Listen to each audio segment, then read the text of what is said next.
Hey guys, Rushy here. Welcome back to another video. Long time no see. Sorry guys, I haven't uploaded in 3 months. The main reason being the coronavirus has affected my video plans because the next video I was going to release would have been my final college project, but because I left college early in March, it took me longer to film the video. I have filmed the entire documentary, but now I need to edit it, and because I'm not in class, it's going to take longer than usual. But fear not, if everything goes to plan, I found an editing software, so the video should be uploaded by August, so stay tuned for that. In this video, I want to talk about the coronavirus and also the lockdown in the UK, which is where I live. And today I'm basically going to try and give my advice on how I have dealt with the lockdown and how I am dealing with the coronavirus and how I am going to deal with the coronavirus in the future now that lockdown is easing. But the coronavirus, COVID-19, is still out there and there is no vaccine yet, so we still need to make changes to our lives to protect ourselves from COVID-19. So for step 1, to start off with, make sure that you take the virus seriously.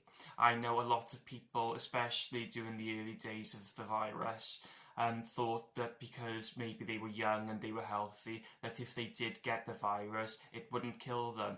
And in many cases that's true, but you have to remember who you may pass the virus on to once you've caught it, and you might pass it on to someone who isn't as fit and as healthy as you are, and if they catch the virus, they may be more susceptible to die from it, and that's because you've transmitted it to them. So we want to reduce that as much as possible. And of course, there have been stories of young, healthy people dying of the virus as well. Remember, the virus can kill. And you're right, it may not be the most deadly virus in history, but it is a deadly virus. So you've still got to be careful. For step 2, make sure that you stay informed by watching and reading and researching reputable sources on the coronavirus. I know there is a lot of false information out there, but if you choose your sources carefully, you'll be able to stay informed and be able to know as much about the virus and how it can affect you as all the experts do at the moment. Because we have to remember, even the experts don't know everything, but it is important to try and stay as informed as possible. Checking out sources such as the official NHS website in the UK will be a good start because it's an official source for the National Health Service.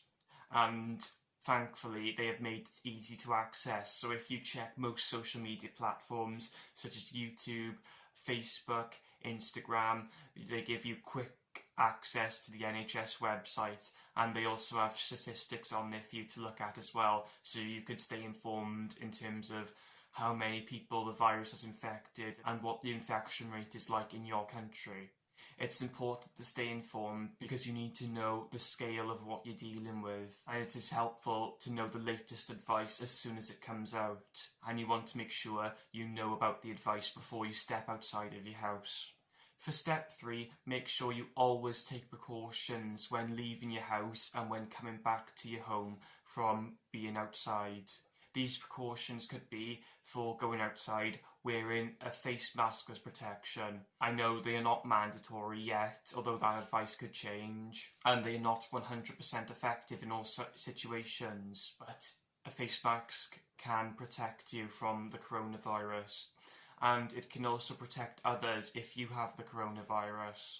Also, wearing gloves could be a good option to minimise the transfer of the virus onto your hands. Make sure you wear the right equipment if necessary, but no matter what the situation, make sure you socially distance when out in public. Try and maintain a 2-meter distance from people at all times. I know sometimes this can be impossible, but whenever I am out, I try to keep as far away from people as I can. Even if it isn't quite 2 meters, the further away you are, the lower the risk of transmission. And for coming back to the house, make sure you take off all your face protection or hand protection. Make sure you wash them if you plan to reuse them, or throw them in the bin if you don't. And I strongly advise that you wash your hands regardless of whether you've been wearing gloves or not.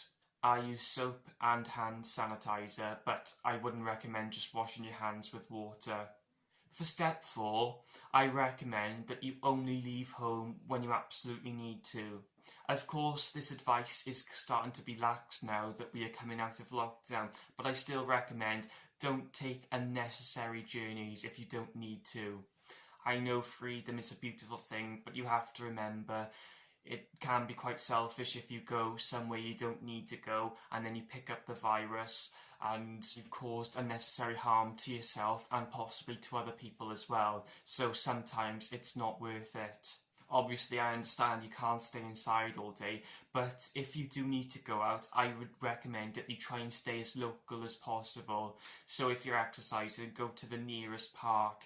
If you need to go shopping, go to the nearest shop that's suitable for what you need to buy. Or at least if you do go somewhere out of the area, try not to go into a very public area like a town or a city or a pub now that pubs are open. I live in Wales, but I have heard of people travelling from Wales to England because the pubs are opening back up in England. I think that's absolutely ridiculous because even though there are safety measures in place, you can still pick up the virus from a pub in England and you can take the coronavirus with you back to Wales when you go back home, spreading the virus even more. So be patient and wait for the restaurants, clubs and pubs to open in your area rather than travelling to them out of your area or in a different country. For step 5, this is in terms of shopping. Only buy what you need to buy. Don't buy in excess. Don't hoard items and go on a massive shopping spree. This is because if you do that, stocks will quickly run out, prices will probably rise, and there won't be enough for everyone to go around. And there really isn't any need to stockpile because the supermarkets have remained open throughout the coronavirus. So only buy what you need to buy because at the end of the day, it may not last as long as when you hoard stuff, but some of the stuff you hoard have sell-by dates and you might not be able to use it all in time, so you'll just be wasting the stuff anyway. And when you do run out of what you've bought, you can always go back to the supermarket anyway because they won't be closed. You can go back whenever you want. That being said, I wouldn't go shopping more than once a week personally because you want to try and limit how often you go out at the moment. But a sensible weekly shop should be fine. So yeah, there's no need to hoard or buy too much food because you'll be causing more harm than good, and the supermarkets are remaining open, so you can always go back if you run out. Step 6 is for dealing with the actual lockdown imposed by governments around the world. And of course it has had a massive effect on all of our lives. My advice from my own personal experience on the best way to deal with a lockdown is to create a daily routine. Wake up and go to sleep at a specific time. Try and eat a balanced diet and at regular, certain, typical times a day. For example, I eat 3 meals a day: breakfast, dinner and tea. And try to do one productive thing every day. That's what I've been trying to do anyway. One thing I have been enjoying about the lockdown is being able to have a lie-in every morning, but I try not to sleep in too late because I want to get things done within the day and not waste any day. Even though we're in lockdown, you can still do important positive things to help you. For example, you could get round to decorating certain areas of your home that you never had time to do before. With me, I've been cleaning around my house and my bedroom and just reorganising things within my bedroom just to make it neater and tidier. And I'm just trying to set up a plan, basically, of my future and try and keep working towards my goals even though I'm in lockdown. We have a lot more spare time on our hands now, so it's important that we use it wisely. For step 7, something I touched on a little bit earlier, is try to keep in contact with your friends and family, but not always physically by going to see them, especially if they live quite far away and if they are quite elderly or vulnerable. But that doesn't mean lose contact altogether. You know, we are in the internet age now. There is a lot of technology that can help us.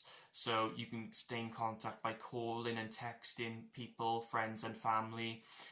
Staying in contact on social media and even video calling as well.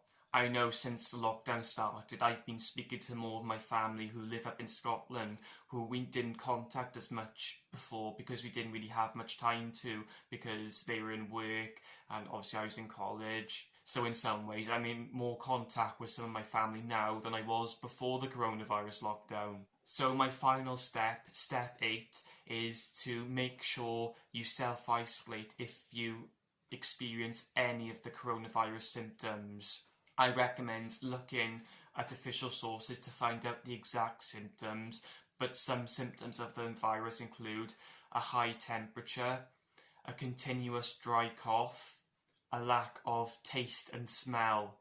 Those are a few of the symptoms, but there could be more symptoms of the virus as well. So make sure you do your own research to find out any more symptoms of the coronavirus, just to make sure you don't have any. And if you do start experiencing any of those symptoms, self-isolate for at least 7 days, at least a week. By self-isolated, I mean if you live with people, try and stay in one particular room at a time.